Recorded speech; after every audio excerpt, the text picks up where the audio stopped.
Hello mga guys, mga kaboy G. Happy New Year po sa lahat. Tanong ko lang po, may New Year resolution na po ba ang lahat? Ako kasi meron na.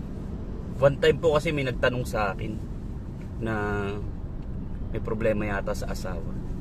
Sabi niya, dapat ba lagi nating sundin yung mga babae?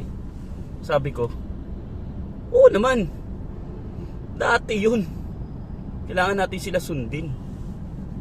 Yung mga, nung nililigawan pa lang natin sila, talagang nung sinusuyo pa lang natin, sinusunod natin sila.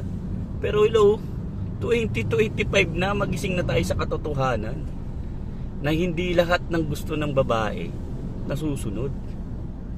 Gayahin nyo ako kung gusto nyo maging astig. Ang New Year resolution ko kasi, lahat ng ayaw gawin ng asawa ko, gagawin ko. Ganun na ako kastig, ganun na ako katapang.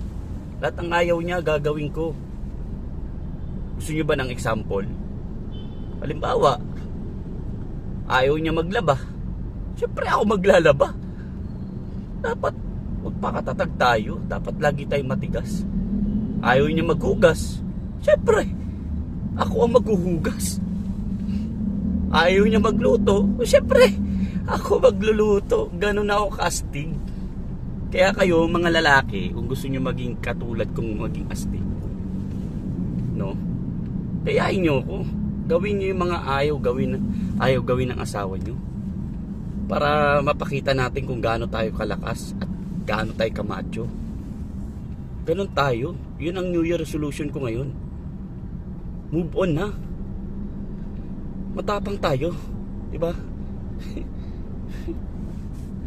Sige na, bye na.